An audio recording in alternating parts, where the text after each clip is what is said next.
Welcome to Getcha Rocks Off with Mick Wall, the world's leading rock and metal writer. Each week, he'll unpack stories that you won't find in print. So pour yourself a Jack and Coke and get ready to Getcha Rocks Off. This episode is brought to you by the Getcha Store. For all of your Getcha Rocks Off merch, including t-shirts, face masks, and yep, Hotel Tropicana coffee mugs, head over to getchastore.com.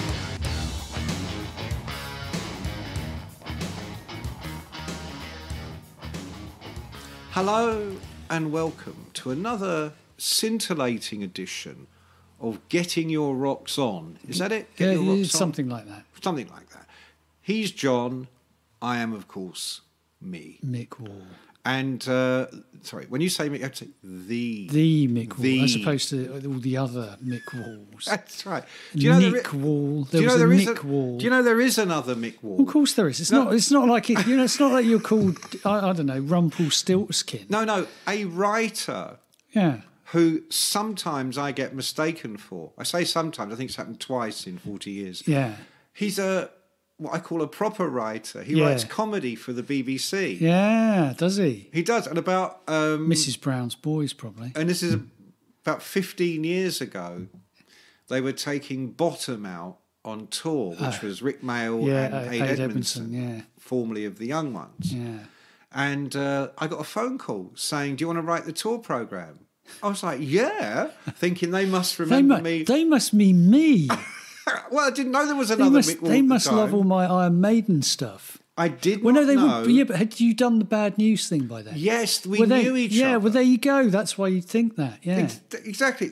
When I had a television show, I don't know if I've ever mentioned. No, I don't think you did. Had a television programme on the satellite channels. And they came on as guests. They did. In character. Yeah. So I just immediately assumed, even though it was like 17 years later. Yes, I'll do that. Because they love me. They know me. I would like to do that. What is the fee? Exactly. That was your exact question. And I took extra care because I thought, well, this is new territory for me. In other words, I was way past the deadline. Yeah, you mean you set out to do a good job. That's your bloody phone, isn't it? You. Put it on silent. I tried. You told me how to put it on silent. You can't put it on silent, can you? Because it's not a proper phone. Wow. I told you. I took your advice and it didn't work. Yes, my advice was for an iPhone. Okay, but that's You've got a U phone. It's not an iPhone. No, it's not. Yeah. So, I thought, well, it's 17 years. They remember me. Yeah, it's 17 years since I've spoken to them. Of course they do. 17 years since that afternoon they came into our TV studio on the day they were doing loads of other press. He's remembered. He's thought, God, if we ever get a chance to have a tour programme, I know who's writing it. Say 17 It's like Alan Partridge and Cheeky Monkey. Exactly. If I ever get the chance to have someone on my TV show... Be Cheeky Monkey. Be Cheeky Monkey. Did you... Cheeky Monkey playing monkey tennis. Yeah. Monkey tennis. I'd still like to see that. So, so I wrote this thing. I took extra care over it. I sent it in thinking this could be a new. This could be the thing. A new career path. Yeah, for me. Because what's going to happen is they're going to read my program notes. And they're going to say, actually, this guy should be writing scripts. He should. He should be on the road with us. He's so funny. Good. He's funnier than us. He's much funnier than us. Yeah. Way funnier. Yeah. So I sent it in, and they didn't like it. They got back and they said, actually, we're going to get Ade to do it. Yeah. I'm thinking, Ade Edmondson is going to write something funnier than me. Yeah. Yeah. And then it came out a few weeks later, as I was still trying to get paid, that they thought I was the Mick Wall from the BBC. Other Mick Wall. Yeah. And I'm like, what other Mick Wall? So what's happened is you've actually traduced his reputation with your shoddy copy. That gave it a bump, I think. He's now doing Iron Maiden biographies. Yeah, that's right. And doing them quite Jennifer well. Smallwood's ringing him, going, "God, Mick Wall's got better over the years." That's. Okay. He actually seems to know what he's talking about. Some things just aren't funny. He actually seems to know what he's on about. No, you've gone too far. before we actually do get stuck into whatever the podcast subject is this week, we did have some very sad news over the weekend. In fact, you texted me the news in an old school style. I did. You've still not got onto WhatsApp or anything like that, despite going on about your iPhone. No, I have got WhatsApp. I just don't let you on it. I just don't want you to know in case you start bothering me. Yes. I don't let anybody know I'm on WhatsApp because then they start messaging you. They won't. Yeah. So what's that about? Mick Wall is not on WhatsApp if you've got his number. Yeah. No, absolutely. Yeah. So he texted me the news. It was a 3-word text. 3-word text. Tawny Kitaen dead. Yeah. He was so upset he didn't even write is. I found out on Saturday night, and then I thought it wasn't real. It was one of those hoax things. Yeah. Because here's the deal. Here's the weird part is I was in contact with her because I'm writing a book at the moment about LA rock and metal in the 80s. Oh, and you immediately thought, first person. Well, no, she was first on the of all, list. I'm going to contact all of the girls. That's what you thought. I'll do all the boys. Yeah, I'll do all the girls first. I've done all the boys. Yeah, what do I want to go and talk to Vince Neil again for? You know, he's not going to improve on what he told me back then, is he? Oh, I don't know what he told you back then. Not fucking much, to be honest. He didn't have to, did he? It's more action. Actions speak louder than words. That's right. So I had been messaging her via Twitter. Yeah, she blocked you probably. That's probably why you're not on WhatsApp. She blocked you. No. We had a very cordial exchange. Yeah. Who is this? Who is this again? Here I go again. Yeah, she's never heard that before. Anyway, I was shocked, really shocked. So I said something, then took it down. I thought, nah. And then it came out on Sunday. It was official. She had died. I, as we speak, I don't think the actuality of the cause is known. No. By the time this goes out in a couple of days' time, it might be. I think, I think she was only 59, wasn't she? And I think she'd had some very troubled times. So you mean mentally or physically? I think she'd had, as far as I remember, she had some substance abuse problems. She'd had a troubled life, I think. And her father had also died quite recently. Yeah. And I think that knocked her for a loop for a while. Yeah. But she'd been through a very difficult breakup with her husband, I think, of some years ago, who's a baseball player. That's the one she had the 2 children with, I think. Yeah. They hadn't been together for a long while, though, I don't think. No, but it seems to be an ongoing. I don't know. The fact is, we don't know. So out of respect, we won't speculate. But we will talk about the Tawny we knew. Yes, who was absolutely magnificent, I thought. Because she took a shine to you, didn't she? Did. Well, what you got to say back then, it was a man's world, wasn't it? It was a man's world back then, that heavy metal in the early to mid-1980s. And so for a woman to come along and make a mark in the way that Tawny did, I think was great. And she was a ballsy chick, as they said back then. She was, and ballsy in a way that I think was probably even more heroic than for a woman. That's what I mean. You've said it very well. That's exactly what I mean, yeah. Because at that time, I mean, MTV, which launches in 82, mainly with British rock band videos because they're making interesting videos. But by the time you get to 83, 84, Motley and all these people, there's a great quote from one of the MTV founders saying, suddenly it was all just girls in cages. Yeah. And she came from that world. Yeah. And she so could easily have been just another, like Bobby Brown in the Warrant video. Yeah. But she actually transcended that. I first heard of her and got to know her a little bit when she appeared in the Whitesnake videos. Yes. But she'd been around long before. I was going to say, as I believe and as I remember from various things, she arrived in LA with Ratt around the same time because she was Robin Crosby's girlfriend, and she is actually the girl on the cover of Out of the Cellar. Was that a pair of legs? Yeah, she's crawling out of the cellar.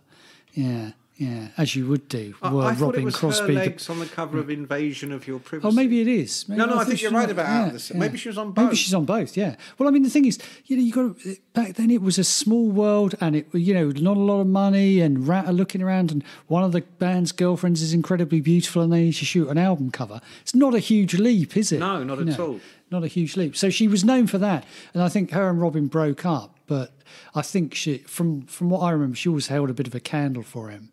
I did not know that. Yeah, I think again, I'm trying to remember where I either read or saw this, and I think when Robin was very ill towards the end, because Robin Crosby passed away from AIDS. About 20 odd years ago now, I guess. Yeah. And when he was very ill at the end, I believe she's one of the people who was still going to see him. And, really? Yeah, I think so, yeah. Well, I first clapped eyes on her when David Coverdale came into the studios at Sky, where I used to do the Monsters of Rock show. He used to have a television show. This isn't the Mick Wall who writes the BBC. This is the other one. This is the other Mick Wall, as that he's isn't known. on the BBC. No, and will probably never be. No. Never. And Coverdale comes in. No one's heard the night. It was called the 1987 album over here, but everywhere else it's called Whitesnake. It's just called Whitesnake. Or Whitesnake. Because he's just reinventing himself all the time. All the time. He's done all the stuff over here with your Cozy Powells and your Neil Murrays. He said, "Sayonara, see you. I'm going to LA." Yeah. Re-emerges with a California tan. Yes. And streaky hair. Yeah, okay, we get that. But very here's sexy. The story, I mean, he's okay? very here's the sexy. Story. He walks in next the to you, studio, and he's very sexy. sexy. The studio. The last time I've seen him, he was looking like old Coverdale. Yeah, now he looks and like that was new in LA. Cove. He'd come to see Marillion do the Roxy. Because him and Fish were big drinking rock star buddies. pals. Yeah. Drinking buddies. Drinking. Oh yeah, through their nose. Yeah. He looked like old Cub. He still had the brown hair. Brown, yeah. He was always a very good-looking guy. He was a lovely-looking man. But by the time we had get to 87... We've spoken before, haven't we, about the old eye problem he had briefly. One at home, one away. That was it. But that was sorted out. All of it was sorted out. But then he went beyond sorting. He went to maximising. He had the whole sort of LA body makeover. So he walks in the studio. I haven't seen him since this thing. Yeah. I haven't heard the album yet. All I've got is Still of the Night. Yeah. And it's like, wow. That sounds like Led Zeppelin. No, of course. But you look at him and you're going, I get it. This is like 80s version of MTV Led Zeppelin. Yeah. But he comes in looking amazing. And I'm chatting to him going, it was only about a year before I'd seen him. Did he say, "Hello, Michael"? He did. Yeah. But when we played the video, because we had to make do with playing some old ones, because the only new one we had was Still of the Night. So we'd slide it in and right to the top. Yeah. And I go, so now, David, a world exclusive, we're going to show you a brand new video. Yes, and so we put it on. And as we put it on, for some reason, we're sitting on stools against some jazzy fucking TV backdrop. Yeah. And maybe they're trying to equalise your heights. And the video comes fuck off. The video comes on, and he leans over and he taps me on the knee, and he leans over and he says to me, "Tremendous piece of ass." you? Well, I'm You're not including because I'm listening to the director, the floor manager. I'm doing my thing of, and he goes and tap, and he goes, "Tremendous piece of ass." And let's be clear, you were a sexy little piece back in those days. I'm like, it could have been you. No, you started to blush because then I looked at the video and I saw what he was talking about, and of course it was Tawny Kitaen. Didn't know her name. She's back. She's out of the cellar. She was magnificent, and of course it had such an impact on MTV showing because it was way beyond girls in cages. There hadn't really been a video like that before, where you've actually got not just a sexy, beautiful woman, but a sexy, beautiful man, but also one with a sense of humour. There was a lot of punning jokes. It was pushed to the edge. It was typical Coverdale, actually. He always had that very carry-on British. He was like the Sid James. He was, of rock. and so all of that Whitesnake stuff, although it was brilliant, it was kind of tongue-in-cheek as well. You see, if they brought out a compilation now called "Carry On Whitesnake," that would be amazing. I would get it. I'd buy that.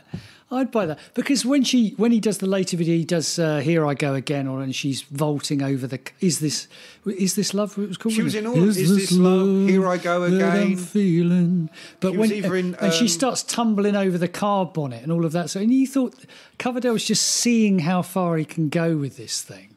And it was pretty far. It was pretty far, and she became, paid off. and it paid off massively, to the point where. I mean, obviously, they did get married, so it paid off for him in that respect. The tremendous piece of ass became his wife. But also, they became this kind of double act for a while, and it pushed Whitesnake. I don't think her role can be underestimated in how big that album became. Well, they became a bit like the Becks and Posh exactly. of metal in the 80s. Yeah, yeah. We haven't really got a modern equivalent, have we? Well, Ross did that. Our old chum, Mr. Halfin, did that splendid photo shoot on the beach in LA with Coverdale in a dinner jacket. Yeah. And shades. And shades. Bare feet on the sand. They're on the sand, and there's Tawny in a bikini. Ross told me at the time, he said, Coverdale was saying to him, Ross, why are you dragging me to the ocean? You know, and Tawny's going, oh, come on, Dave, it'll be great, it'll be great, because she could do her thing. Yeah, she could do her thing, yeah. And she did. And do you remember also... they were fantastic pictures. And on that tour, we used to make fun of it in Kerrang, you and I. Not me, because I'm a good man, but you and the others. And it got to the point where they took her on the tour.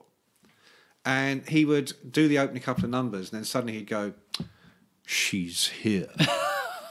And the crowd, most of them didn't know what he's on about, but the ones that did went, yay, woo, woo, you know. Oh, yeah, she'll be with us shortly. You know. And then she would come dancing out, you know. The only other equivalent I can think of was Brian Ferry and Jerry Hall. Yeah. Bit before your time, but... Yeah, I don't know who you mean. Okay. In like 76, Brian Ferry... Were they in black and white? Or? No. Humphrey Bogart. He dressed as if he was in black Humphrey and Bogart white. and Lauren Bacall. He used to dress like Clark Gable at the time. He used to have the little thin... I'm joking. I know exactly who you mean. And when they did the big... He had one of many big solo hits, Let's Stick Together. Yeah. She was in the video. Yeah. There's a bit at the end of the song where it goes, there's a woman going, oh, like that, but more like a woman. Yeah. And out comes prancing, I'm going to say Tawny, out comes prancing Jerry Hall. Yeah, yeah. Now married to Rupert Murdoch, I mean. Via Mick Jagger. She's upwardly mobile. Via Mick Jagger, who shared. So she's gone Ferry, Jagger, Murdoch. I mean, who's next? Jesus Christ. Gates. Elon Musk. Gates, yeah, Musk. One of those. Yeah, got to be, isn't it? Yeah, yeah. Tawny, not so much. I mean, Tawny... No. I mean, her, that was their kind of. I mean, you know, we're doing this in seriousness to say, you know, she's passed away at an early age. That was her golden era, probably. You know, the height of both of their fame. And also, there was a great deal of jealousy and bitchiness. I mean, in LA in particular, I remember when they got married. Her and Coverdale got married in '89. And I'm not going to say the very famous, outspoken person that said this to me, but she was at the wedding as well, and she said, "I said, oh, you were at the wedding? Do you know?" She went, "No, none of us fucking know Tawny. She hasn't got any friends. We all just got together to make it a good showing, you know." Yeah. But that's LA. I mean, how many friends? Any of them got? Yeah, exactly. You all rock up into town at the same sort of age, at the same sort of time. That's it, isn't it? You know, it's not like you've dragged the whole family with you. And it was a big rock star thing. And she survived into the follow-up album, Slip of the Tongue. Yeah. She was in those initial... She was in 2 of those videos. But by now, she'd gone blonde. And for me, that was a bit like Hercules cutting his hair. Was it Hercules? Yeah. No. Who was it? Samson. Oh, Samson. Yeah. Paul Samson. It was like when Hercules, after he left Samson... Yeah. And was replaced by Bruce Dickinson. No, I was going to say joined Iron Maiden. No, it's Samson, not Hercules. Yeah. You could cut Hercules' hair. He wouldn't give a toss. He'd still kick your ass. Yeah. Samson, he's different deal. Screwed. Cut his hair. Yeah, he's finished. He's finished. Yeah. idea. But yeah, you're right. She'd gone blonde, and that kind of killed the magic. And also, Slip of the Tongue, not a great record.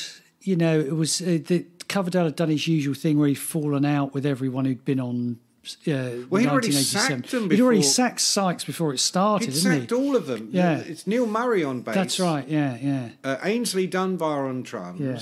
John Sykes on Guitar. None of them survived to the tour. No. But then Viv Campbell comes in and plays the tour, plays brilliantly, but then Coverdale's head is turned by Steve Vai, who's a magnificent guitarist, but not the right person for Whitesnake, as any fool would know. You know. At the So time, all of though, that stuff, so it kind of slipped away a little bit without getting dragged down to the. I tell you what, though, if he had released Slip of the Tongue and then 87, I think we would still think of Slip of the Tongue as actually a very good album. Do you? Yeah, because it had Judgment Day, Right. which was in no way influenced by Kashmir. No. He used to make me laugh. He used to go, no, Doc, no, Michael, it's not Kashmir, it's Rice Pudding by the Jeff Beck Group. Yeah. Which if you listen to it, there's like a tenuous connection. Yeah. You kind of go, okay. Yeah, okay, Dave. okay, I'm not all sure right, about mate, that one. all right. Yeah, not sure about that. And also, there's one, wasn't there one called Sailing Ships? Yeah, the sailing ships. Yeah, it was very good. It was very good. When he did his, The did his Deeper the Love. Oh, no, it was terrible. But anyway, yeah. A Vai version of Fool for Your Loving. Oh, they did Fool for Your Loving as well, didn't they? Yeah. But it didn't work. It No. worked with Here I Go Again, Yeah. which was Bernie Marsden. Yeah. But Tawny in all of this, they had divorced in 91. And at the time, I think I probably thought she was fleeing a sinking ship. Yeah. But the truth is, no one really knows what happened there. Oh, why? Oh, yeah. No, I don't. I have no idea. No idea. It wasn't that she met you. Well, she did meet me. She was very pleased to meet me in London's most expensive hotel room. That's where I decided to meet her. Yes, and what was she wearing? She was wearing, I would describe, I mean, I was late evening wear, I'd say, a negligee and a sort of... And what time of the day was this? It was about probably 3 o'clock in the afternoon. She'd just arisen. Because I was there to interview Coverdale. Let's not try and pretend I was there to see Tawny. That's what you always told me. But Coverdale has withheld, a bit like you said he would on stage go, she's here. He didn't quite do that, but I didn't know she was there. Until she was there. Until she was there. We're in this ludicrous hotel suite that was ridiculously expensive. And Coverdale is doing the usual Coverdale spiel. And then there's a kind of commotion behind us and the door opens and there she is, this vision. And it's stage managed. In a negligee. He knows exactly what he's doing. Wearing not very much at all, looking amazing, obviously. It's not as if she has literally just woken up. She's woken up, then had 2 hours of hair and makeup, But then it comes to and he goes, this is classic Coverdale, he goes, Jonathan, probably, Jonathan, meet my wife. She's been laying down because she's been shopping. That was his introduction. I remember their PR at the time. What was she shopping for, David? Negligees or something, But obviously he thought it was one. And that was the time he was wearing the jodhpurs and the riding boots and all that sort of thing. One of the people that worked for them, a mutual friend of ours, told me at the time that she'd just gone round there after they'd had another shopping spree. And she said, I don't know how she knew, maybe they got sent the bill or something. Oh, yeah, I think he tried to palm the bill off on the record company. And it was for like 20 grand. Yeah. And she went, 20 grand? She said, and all I'm doing, she goes, is I'm just walking over these clothes because they're strewn everywhere on the floor. Yeah.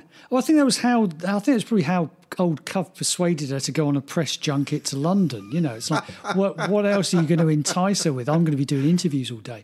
But yeah, no, I think that was absolutely at the peak of their fame as well. That was when EMI were paying for the most expensive hotel room in London and several other things. So yeah, Cov probably thought, this is all on them. I'm making them enough money. And that's true.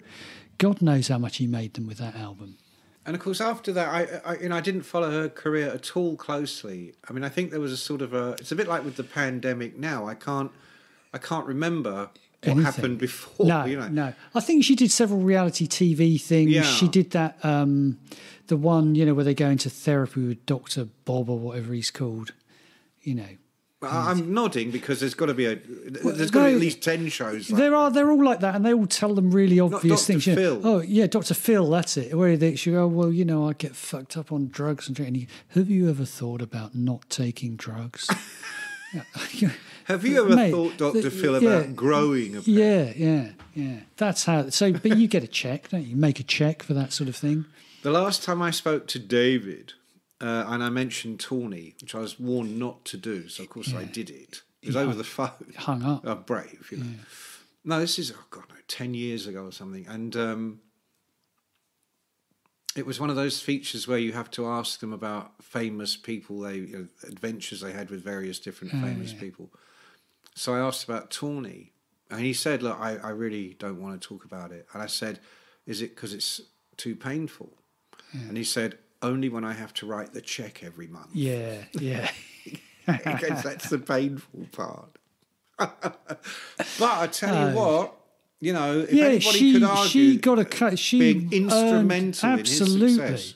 Absolutely, she earned every penny of that. No, that album was so good that you can't help but think. I'm sure those songs, but also, but it would have done. But MTV was so instrumental in those days. You can't overstress how important it was in getting yourself across America in a way you couldn't do just by being in magazines or by touring. This is pre-internet. There was no other way of doing it. This was the window into America. And she was the one that opened that window. As many times as those videos were showed, and as good as David looked and as good as the music was, they were on twice as often because Tawny was in the videos. Absolutely. There's no doubt about that. And in my memory, because at that time they were ubiquitous and they were just on all the time, particularly in America because of MTV. I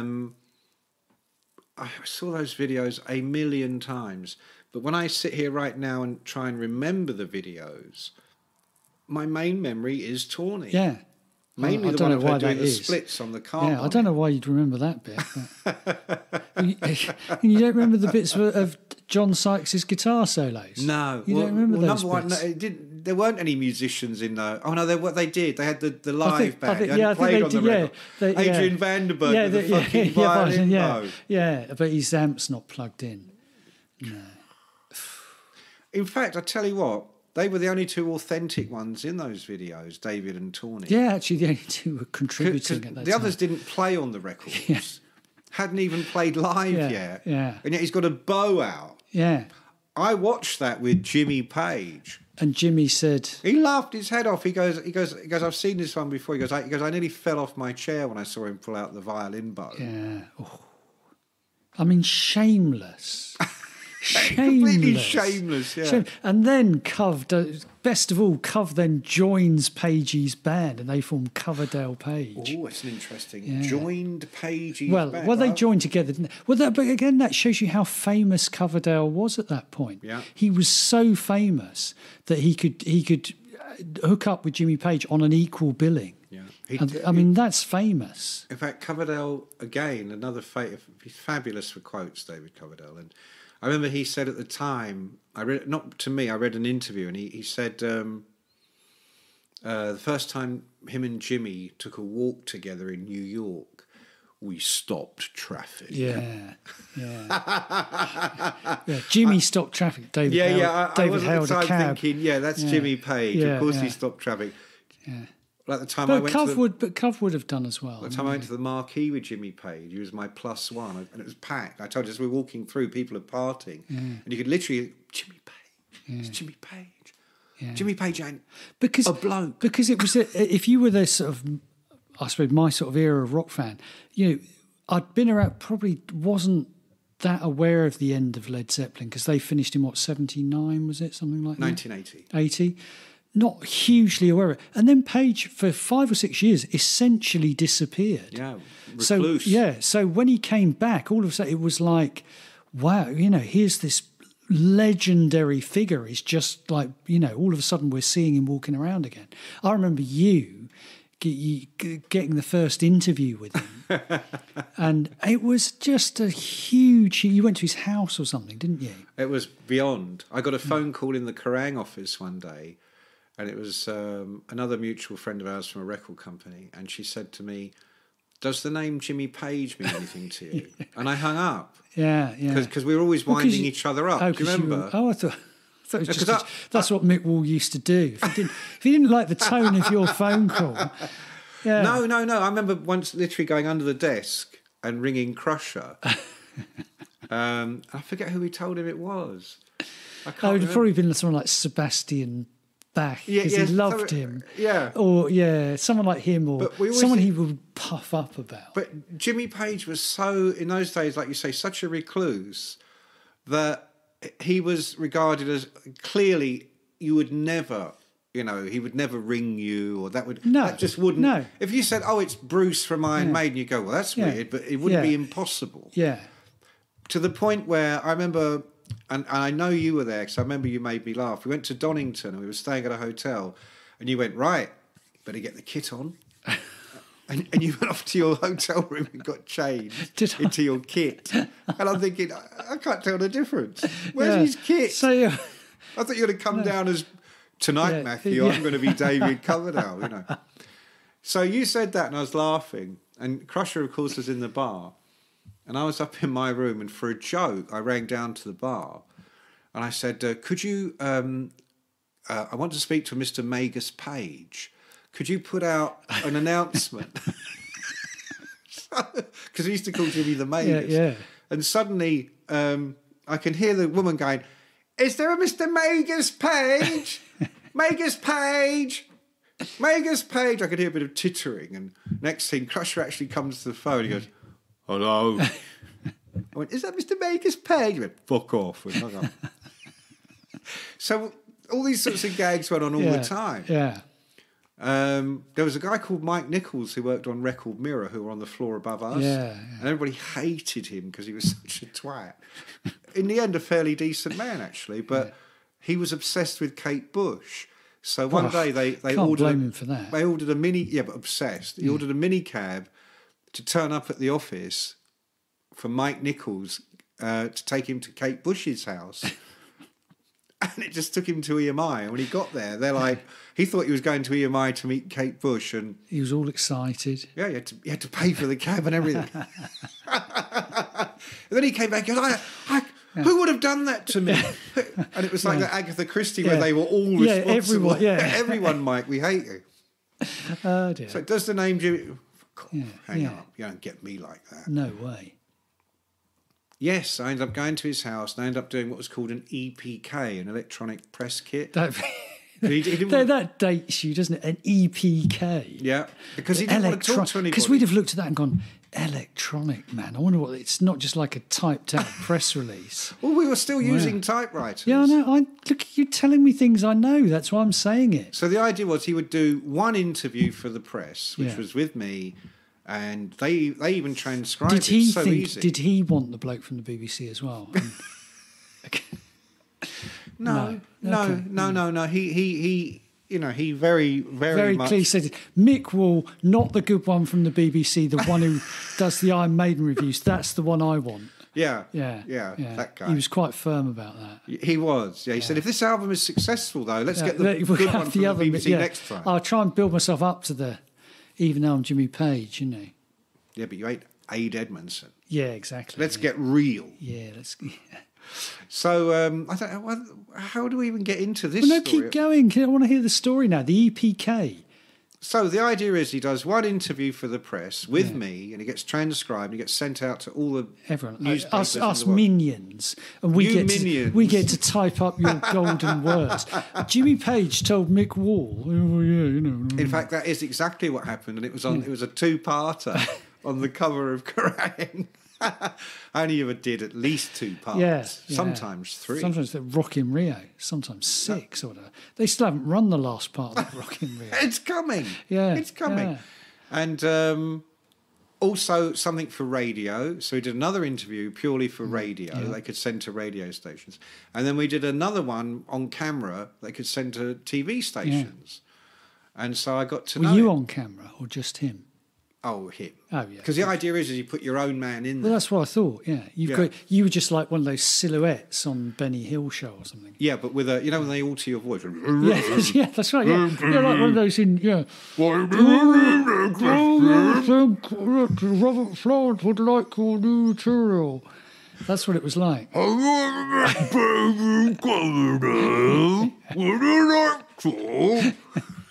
That's exactly what you did. A bang-up job on that press kit. We've altered the voice Yeah, it cannot be recognised. Yeah. No, it was quite funny. I saw one in like Brazil or something, and there's this guy going, "Wow, I'm gonna get Jimmy Page, Zeppelin." I'm thinking, all I asked was, "How's it going?" Yeah. Because that's the only question you ever had. That was your question. That was known as the Mick Wall question. What I'm going to do, I'll start off with the Mick Wall question, and then if I see where it leads me. If it was Ozzy Osbourne or David Lee Roth that's or all you Lemmy, need to say. that's all you needed. Yeah. You all right, mate? Yeah. Come back an hour later, you got a tape tapes full of quotes. stories, Yeah. quotes. Jimmy, not so much. You had to kind of work a bit harder. Yeah. Well, he'd been recluse. He did out the game, wasn't he? Out the game.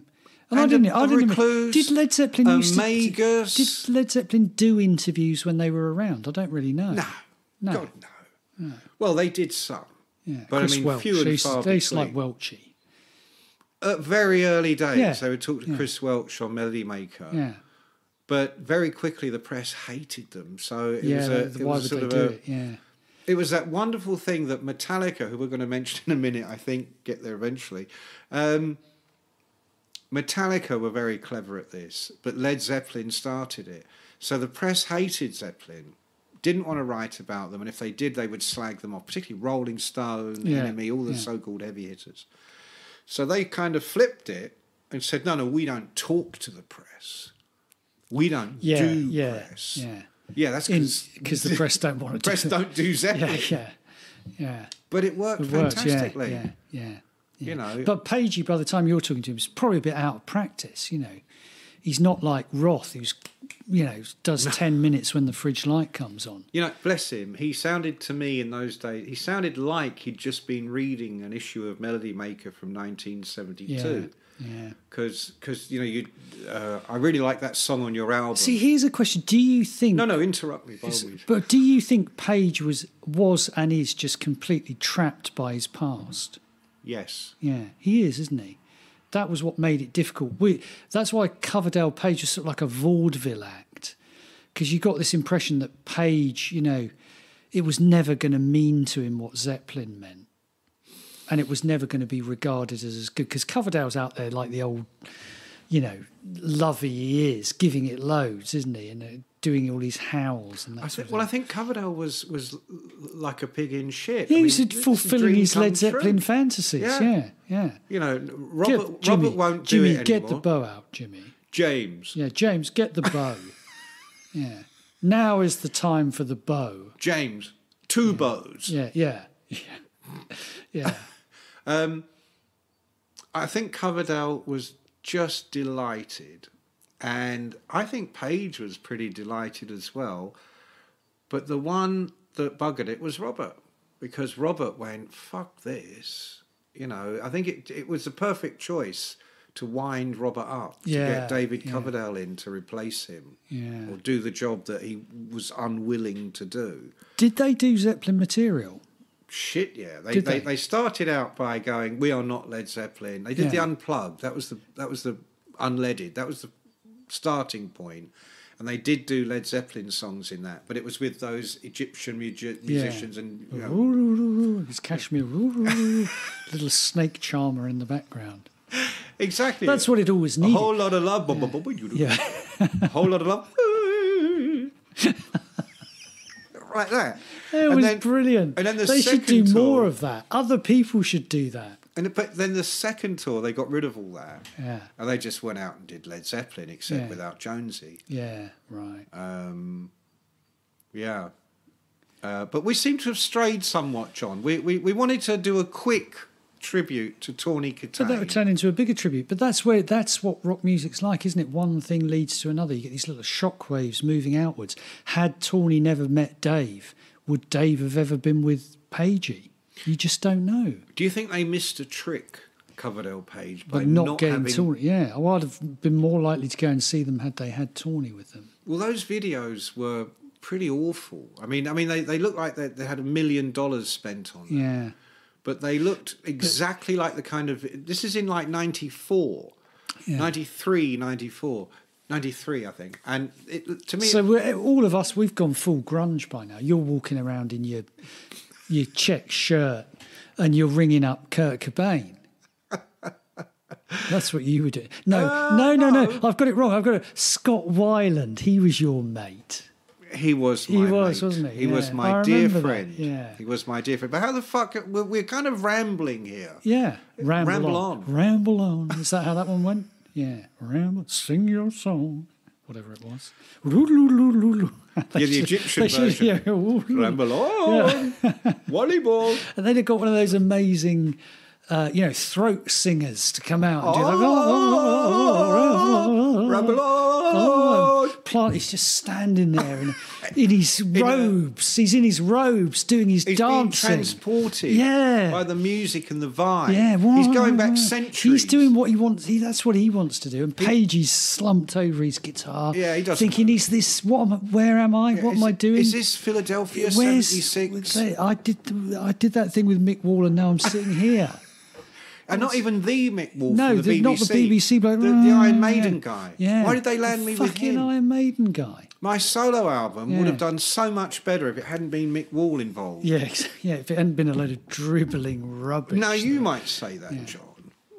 But I couldn't possibly comment. You couldn't comment on his, what was it, soundtrack to Death Wish or something? No, the album I helped him with was Outrider. Oh, yeah, I remember that, yeah. Where Robert Plant actually appears on one track. Yeah, fleetingly. But the one and only. You hear him slamming the door. He's also got Jason Bonham on drums. And he's got John Miles on vocals. Oh, okay. Remember John Miles? Miles and Miles, that's what I used to call it. That's before your time. Music was my first love. Oh, and that will be my... And it will be my last.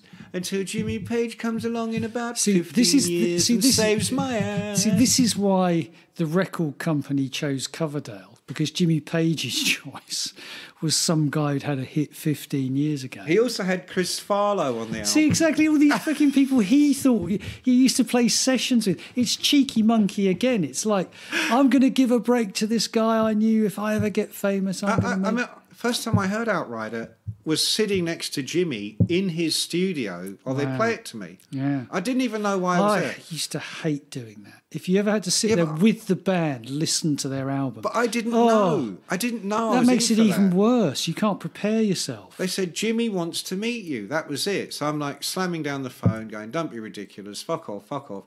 Right up to the moment they send a car to my house, well, my flat in those days.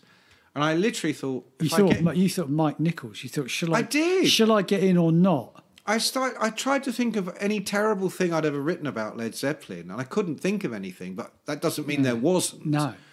Or a joke, maybe, because there would have been loads of those in View from the Bar. Yeah, and they were super sensitive. We used to always do this running gag in View from the Bar, the gossip column in Kerrang, which I had nothing to do with, that you had one arm longer than the other. Do you remember that one? So I'm thinking, he's pissed because he's read all the jokes about him having one arm longer than the other, right? And I really, until I walked through that door, I thought, I really didn't know what I was walking into. Yeah. And I walk into this studio, I didn't know we were going to a studio, and in comes Jimmy Page. Mick Wall, I've always wanted to meet you. And I'm thinking, something's not right This isn't right. I said, so let me ask you a question. I said, why am I here? And he goes, I want to play you my new album. And I kind of simultaneously went, amazing. Yeah. At the same time as thinking, oh no. Fuck. Anything. You could have said anything would have been better than that. No, just beat me up. And send me home. Yeah, just tell me we're going to Boleskine House to hear about Aleister Crowley. See, now that would have been interesting. That would have been scary. But anyway, the track comes on with Chris Farlow singing. And I remember literally thinking, I thought he was dead. Yeah. Jimmy said, oh, no, he is. This is we had this. I quite liked Outrider. I thought it was a decent album. You did when you saw the check. when the check for the EPK came in, that's a good album, that Page album. KKKK. When you're doing these things, there's always like, hurry up and wait. You've got to wait, we'll reset this and that. Yeah. And in one of those lulls, again, I'm not going to say their name, but a certain higher up at Geffen Records had come in from America to oversee, And in one of these lulls... So it could only be, it's John Kolodner, is it? No, it wasn't John Kolodner. Oh, okay. It was a woman, and she said... she said to him, I can't remember the exact words, but it was along the lines of, "So, Jimmy, you're completely heroin-free now, are you?" And he just looked at her like that. And she goes, "Oh, no, it's cool." She said, "I had heroin problems as well." Yeah, I'm talking to you as a fellow user. Yeah. So I'm trying to dive in to complete the circle. I'm going, "Oh, yeah. I mean, we've all had heroin problems." Who hasn't been on smack in their time? I mean, come on. This is the music business.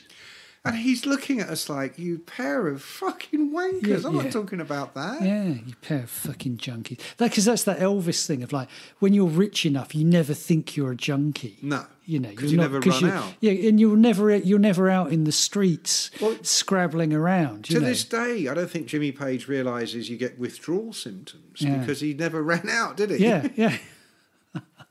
What do you mean? What do you mean you ran out? Why didn't you just go and get another 10 grand from the cupboard? Yeah, it was like the Elvis thing of, ultimately wanted to own his own pharmacy. Because and work behind the counter. Yeah, no, wait, seriously, his fantasy when he went to Las Vegas was to buy his own pharmacy so that he could just have Elvis Presley. Yeah. You're making this up. I'm not making that Hang on. His favourite book was the Physician's Desk Reference. Because that's why he convinced himself he wasn't a junkie. He used to think junkies were what was it? He used to say Yeah, would you like some more dilaudid Elvis? Yes, I would. But because it was all prescription, he wasn't a depraved raving. No, he was heroin a pharmacist. Yeah, he knew what he was doing. I've got this prescription for my verruca that I've just written out. I've got this because I've been combing the Physician's Desk Reference for 3 hours.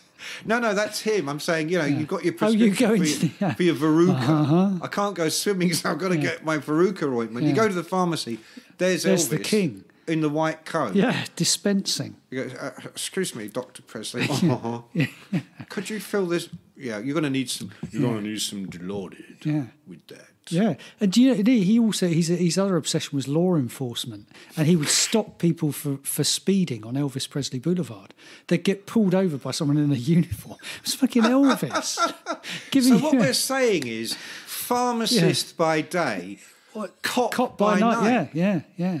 Bombed out of his brains, blissed out of his tiny mind. But if you said to him, "Elvis, are you a junkie?" he would have looked at you like you were insane. Or if you said, "Elvis, you're a bad driver, you've been speeding," he would say, "I'm a cop." Yeah, I'm a cop. I get my many badges that I. Yeah. Imagine if you did get stopped by Elvis at night, though. You're driving. Yeah. You're going a little bit too fast. You see the speed camera blink. Next thing, blue lights. Yeah. That's exactly what happened. Driver's license. I can't tell you what. Driver's license. Yeah. Driver's license, please, sir. He'd be very solicitous. Driver's license, please. He was very solicitous because he was in the fantasy. The famous picture of him with Richard Nixon, where you see Nixon stand there and Elvis is there in his cape and his black suit, and his eyes have got the 1,000-yard stare of someone who is totally out of their gourd. He'd gone to see Nixon because he wanted to be made a special agent of the Drug Enforcement Agency. And Nixon got it. Yeah, there's that famous picture of them shaking hands. That's the picture, yeah. And you look at Elvis... And then you read the story saying that Elvis was completely out of his head at the time. Yeah, and yet now has the power as a special agent of the DEA to go around making busts. So what we're talking about is pharmacist by day... Yeah. Traffic cop by night. Well, he was going up the ranks. DEA agent at the weekend. He was incredibly peeved because he only had he was like a sheriff in Memphis or something, and then he met a guy in California who had this DEA badge, this other entertainer, a guy called Paul Freese, the man of 1,000 voices. And Freese was a real cop, arse licker, and used to help the police benefit people out. And what we call a snitch. Yeah, kind of, yeah. He used to lend them it when they used to have to do busts in Beverly Hills, because all the cop cars were no good. He used to lend them his Rolls Royce so they could be unseen as they drove into and he got this badge. This DEA badge, and that's what started Elvis off wanting it. See, if Elvis had been around for The Wire, he would have loved The Wire. Elvis versus Avon Barksdale. Yeah. Elvis turning up in his gold-plated, bulletproof Rolls Royce. Yeah. Yeah. Avon. Hey, Avon. I'm going to take you out, Avon. There we go. Now, Avon's left the building. Yeah. But so I think Page was looking at you two like that, because in his head, he wasn't. You might have been taking heroin. He might technically have been taking heroin, but you weren't taking the heroin Jimmy was taking. No, I wasn't taking any heroin. I'm just in the conversation. You're just trying to fit in. I'm just trying to hang out with the dudes. I better. Yes, I've taken heroin. Haven't we all? Yeah. We've all been there. Yeah. We've all been there. Yeah. So to bring that back. Yeah, what we're doing now, to circling back. Tawny Kitaen. Okay, but you were saying about Page. You were going to finish this story of being in the office with Jimmy Page and the woman from America. Oh, no, that was it. She just started talking about heroin. That was a good story. Well, it was before it was interrupted and I forgot what the hell I was going to say. That was a tremendous story. It was a very good story. So I do want to end with Tawny Kitaen. Yes, let's go back to Tawny. Because it so happens I'm working on this book about LA in the 80s, the music scene, and there were a tremendous amount of female women. Well, I was going to say celebrities, but it was socialites. People women that were in the rock scene that were abused, exploited, all that stuff. Yeah. But Tawny is the only one that kind of came out triumphant. And I'll tell you what I'm thinking of here. I'm thinking of people like Bobby Brown, who ended up. Did she marry Janie Lane, I think? I think she did. And they had children. I don't. It ended very badly. I mean, Janie is dead now too, and he had terrible alcohol problems. Yeah. But he married the model from the Cherry Pie video. Yeah. And should have lived happily ever after. Yeah, that's true. But it didn't work out. But then you get, like say Guns N' Roses, with the girl who had sex with Axl during the recording of Rocket Queen. Now, of course, that's not in a video, but there was a kind of coterie of women around Guns N' Roses, one of which was Michelle Young, who is the song My Michelle was about her. Her and Axl were an item. And there were, there's all this. There's Charisse Neal. I think there's a reality show now, isn't there? The Ex-Wives of Beverly Hills or something, which is Charisse Neal and someone like Bobby Brown and all of these girls who were married to rock stars of that era. But for me, those girls were girls that married rock stars. And I know you can say exactly the same about Tawny, except for me, she was already a star. Yeah. And Coverdale kind of brought her into his orbit, and she helped make him a big star in America. So for me, she had, I don't know, there was something classy about her in the videos. Yeah. I mean, you hear terrible... Women suffer. The stories that men tell about women are so disgusting and depraved quite often. Whereas if it was a bloke in the story, we'd be all saying what a great Jack the Lad is. Yeah, that's right, yeah. So she suffered like every woman does in that regard.